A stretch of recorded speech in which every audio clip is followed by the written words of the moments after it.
আসসালামু আলাইকুম বন্ধুরা, একটি নতুন চমৎকার ভিডিও নিয়ে আপনার সামনে হাজির হলাম। প্রিয় বন্ধুরা আমার, এটি দেখতে পাচ্ছেন আপনারা রাজহাঁস, গ্রামের ভাষায় যাদেরকে বলা হয় বালি হাঁস। প্রিয় বন্ধুরা আমার, আজকের এই ভিডিও দেখে আপনাদের চমৎকার লাগবে এই জন্যই যে আসলে এই বালি হাঁসগুলোর আমি নাম রেখেছি। আর সবচেয়ে বড় বিষয় হলো দেখেন এখানে কিন্তু এরা এত বন্ধু যে আমার বিলাই রয়েছে, এরা সব এত বন্ধুত্ব এদের মধ্যে অনেক। আর এরা দেখেন বন্ধুরা, এরা কিন্তু খাবার খাচ্ছে, হলো কি খাবার খাচ্ছে আপনারা একটু কমেন্ট করে জানিয়ে দেবেন এরা কি খাবার খাচ্ছে। আর এই ভিডিওটি আপনাদের জন্য অত চমৎকার হতে যাচ্ছে, তাই না বন্ধুরা? অনেক সুন্দর লাগতেছে তাই না ভিডিও দেখে? হ্যাঁ, আজকের ভিডিওর কোয়ালিটি অনেক সুন্দর হতে যাচ্ছে। তো বন্ধুরা আমি একে একে কিন্তু এই হাঁসগুলোর নাম আপনাদেরকে দেখাবো, আমি কোন হাঁসের কোন নাম রেখেছি।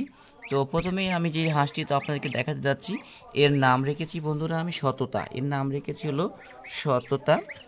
তো তারপরে বন্ধুরা এই যে হাঁসটা দেখতে পাচ্ছেন, এই রাজহাঁসটা, এই হাঁসের নামটা আমি রেখেছি বন্ধুরা আমার নিষ্ঠা। আর এই যে বন্ধুরা এর নাম যে এই হাঁসটা যেটা, এই হাঁসটার নাম আমি রেখেছি বন্ধুরা, এই হাঁসটার নাম রেখেছি বিনয়।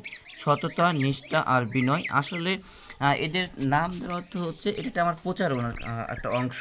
কারণ এইভাবে যখন নাম ডাকবো তখন এটা একটা মানুষের মধ্যে একটা মেসেজ যাবে যে সততা, নিষ্ঠা এবং বিনয় মানুষের একটা গুণ, যে গুণগুলো মানুষকে অর্জন করতে হয়। দেখেন বন্ধুরা আমার বিলাই কিন্তু এখানে চলে আসছে।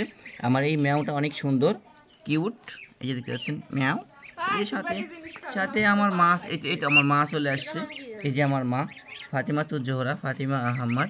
হ্যাঁ, তো বালি হাঁসগুলো আমার মাকে দেখে একটু দূরে চলে যাচ্ছে, আমি তাদেরকে একটু ধরি। সততা, নিষ্ঠা,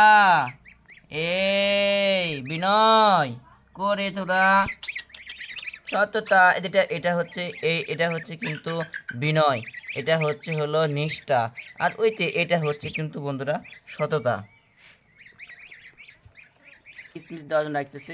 আর এদিকে কিন্তু হাঁসগুলো আস্তে আস্তে আস্তে সামনের দিকে আগাইছে, এরা পানি খাওয়ার জন্য চেষ্টা করতেছে।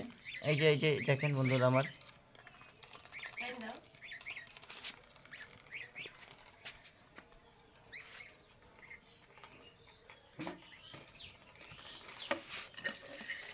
আপনাদেরকে দেখাই এটা পানি পেলে কি করে। এই দেখেন এটা এখন কিন্তু সুন্দর করে পানি খাচ্ছে বন্ধুরা আমার।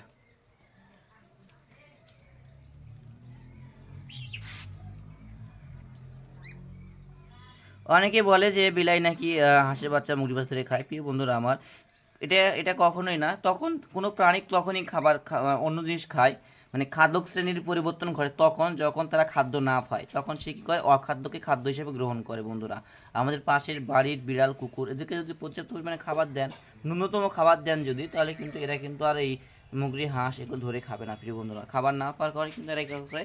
এখন দেখেন নিচে দেখেন আমার, এই তো। হ্যাঁ, তো ধন্যবাদ। কেমন লাগলো ভিডিও অবশ্যই আমাকে শেয়ার করে, কমেন্ট করে, লাইক করে, শেয়ার করে জানাবেন ইনশাআল্লাহ। আসসালামু আলাইকুম।